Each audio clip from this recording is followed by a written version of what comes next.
everyone, and welcome to 100 Days of Magic. Here we are on day 15. Wow, we've gotten to day 15 already. Sometimes it feels like I've been doing this forever. Sometimes it feels like I just started, but 15 it is. I'm so glad you are here tuning in to this magical adventure. In case I've not met you before, my name is Donna Woodwell. I am the organizer for this creative space called the Crossroads of Magic and Mastery, where you can come to find what people are doing in the magical worlds of astrology and tarot and spell work. And as we continue to build, getting more people sharing what they do. Because right now we're at a place in history where it's super important that we all begin to share the possibilities of what happens when spirit shines into our 3D manifested world. All right? So today in this space, I am going to be talking about the power of emotions and what they mean for our magical practice and our self-mastery. Before I start, hello, Boris. Hello, Anna. I'm glad you are here. It's so good to see people coming back day after day because, after all, magic is a habit. Most things about the way we experience the world are exactly that. We get used to them, we do them over and over again, and so we walk through our days on autopilot. But when you recognize that cycle, when you recognize the power of habits, you can begin to wake up a little bit and realize at least you have the power to reprogram some of the habits that we are all tapped into. We talked about that a little bit yesterday. We're going to be talking about that ongoing as we talk through magic and mastery at some point in time. But I wanted to first talk about the three basic elements of that triad. We have our physical body and what it senses, how we can improve our relationship with our physical body as the temple of us, the temple of spirit. Recognizing our thoughts and the difference between the part of ourselves that has thoughts and the witness for those thoughts.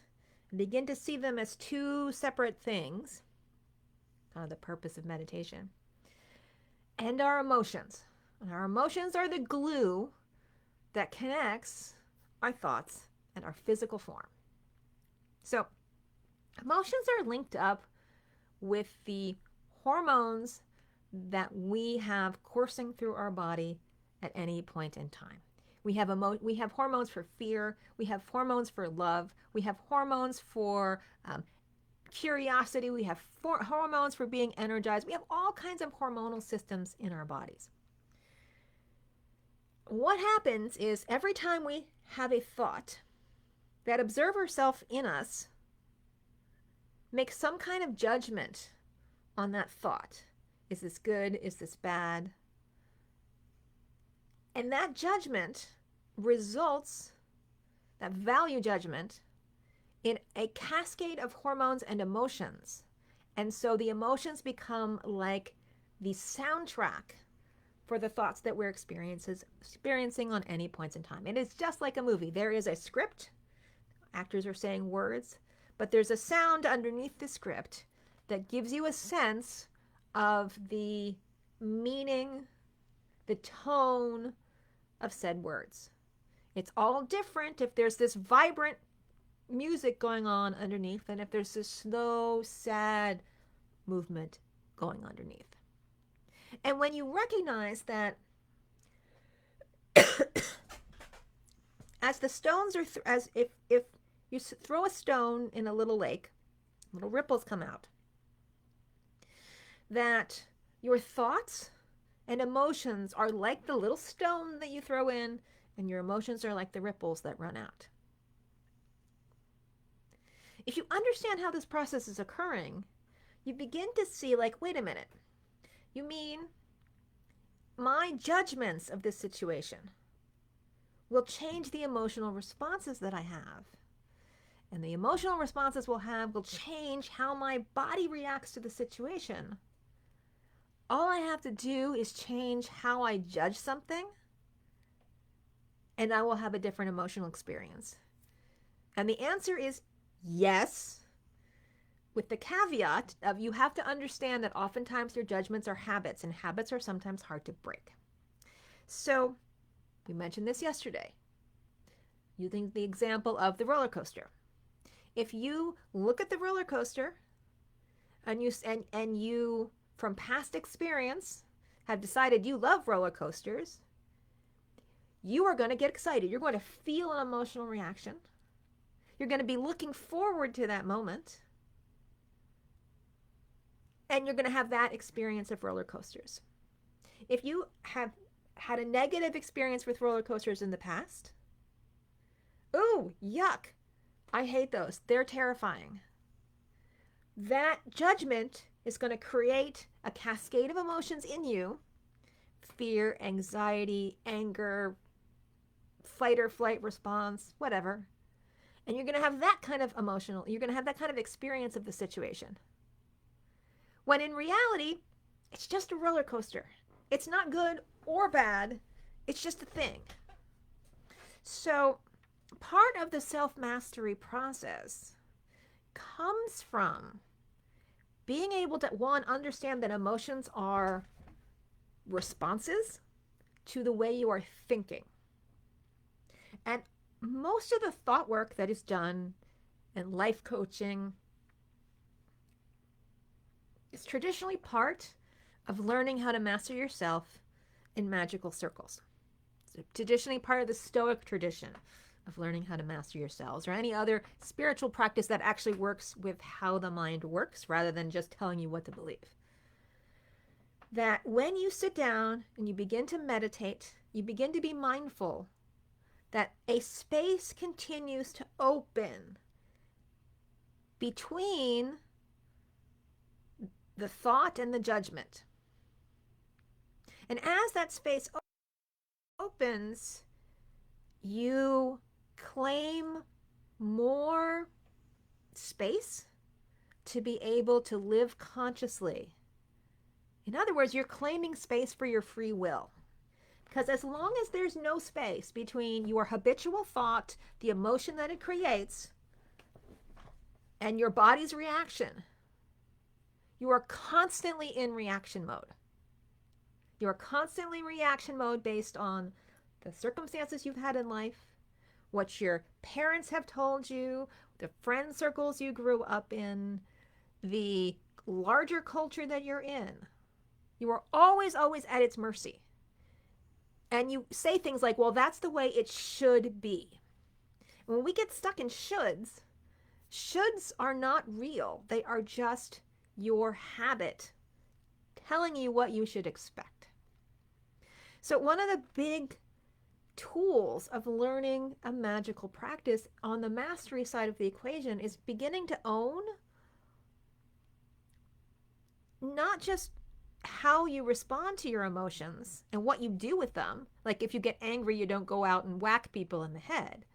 It's becoming responsible for the emotions that you're having in the first place. And this is not to diminish how important emotions are in our life. We are having a physical experience, and as long as we are having a physical experience, we are going to experience emotions. Everyone does, unless they are literally brain damaged. It is the soundtrack that we learn how to live with.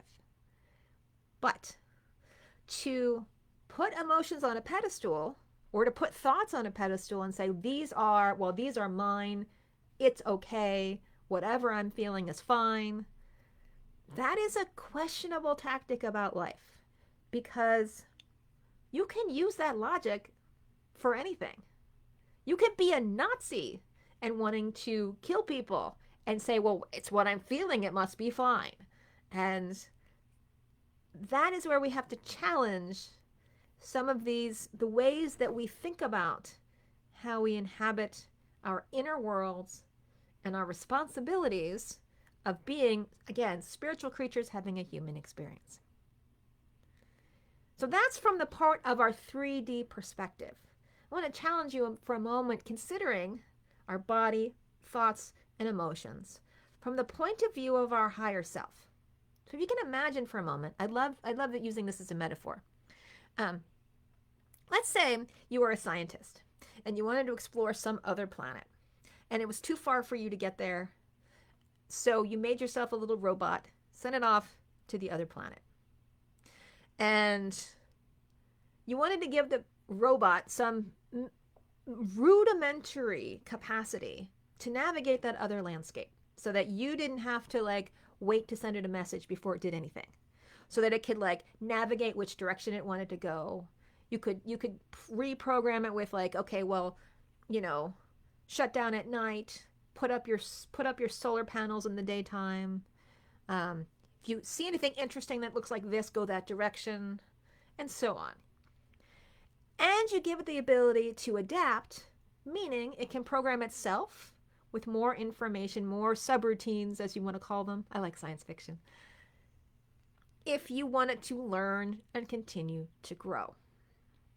Well, in essence, from our higher self's point of view, we are organic computers exploring the three-dimensional world, because from the point of view of our higher self, it is way too dense to be down here. And so our thoughts and our emotions and our bodies are like the little rover that's exploring that strange landscape.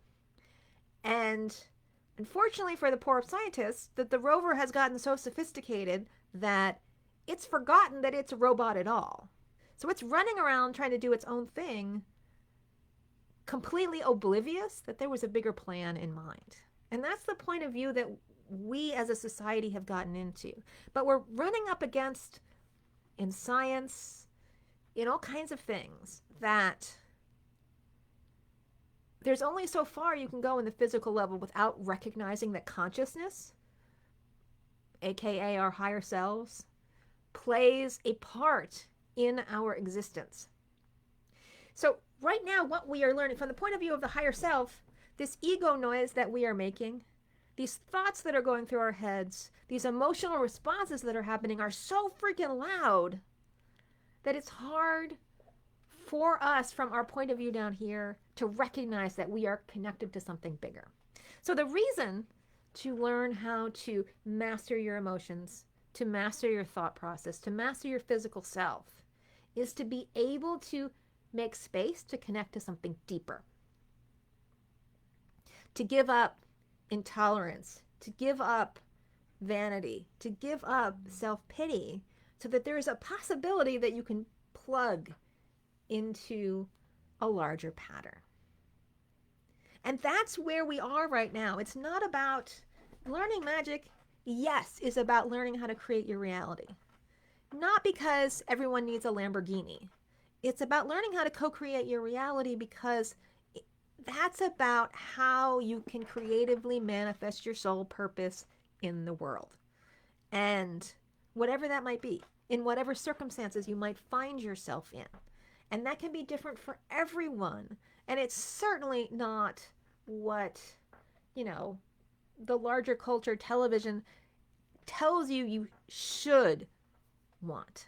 It's not about what you should want. In fact, should wants, if you hear that word, it's a perfect time to challenge the thought process that you've been experiencing, the idea, and see if it holds true, if it resonates with your sense of the deeper sense of you.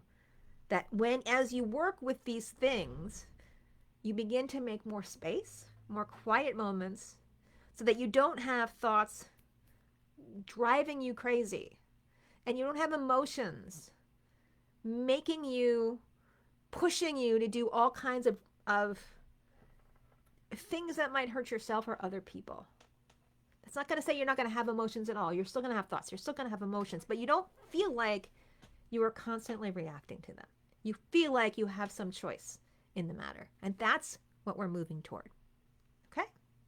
Well, I hope that little mini discussion on emotions makes sense, fits in with our conversations that we've been having about the physical body and the thought process that we're having. Over the next days, we're going to continue this conversation on things that you can use to move deeper into your magical world. Next, we're going to be talking about intention, where intention comes from in the next session. Because magic without intention is kind of like the difference between a laser and a sprinkler system. You can throw stuff everywhere and see what sticks, or you can be a little more laser-like in how you approach the world. And if you can do that, then you, step by step, end up moving in closer alignment with your soul being able to manifest in its full glory in the world. So I hope that makes sense. If you've got any questions, feel free to type them in while I tell you that the Crossroads of Magic and Mastery is a public group. That means anything that you post here can be shared with the world. And keep that in mind when you post, because anything you post here can be shared with the world.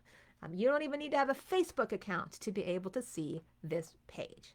So if you are a cultural creator, if you are a magical creator, and you want to share your blog posts, your books that you have just had published, the courses that you are creating, your podcasts, all of that is welcome here, because from this place, it can be picked up and put out into a larger world. So I highly recommend that if you are doing these things, feel free to take advantage of this space, because that's why I have it. It's for people to be able to have an opportunity to take what they're passionate about and put it into the world. All right? So, haven't seen any questions? Oh, hello, Claudia. Hello, Pat. If I didn't say hello to you before, I'm glad that you are here. I look forward to continuing this conversation. Tune back in when we talk about intentions. If you find these videos helpful, please feel free to share them with your friends or on your pages. I am passionate about giving everyone the tools that they need to live a more magical life, to bring more spirit into physical manifestation, because quite frankly, that's what we all need right now. Okay? Until tomorrow, I look forward to continuing our journey together.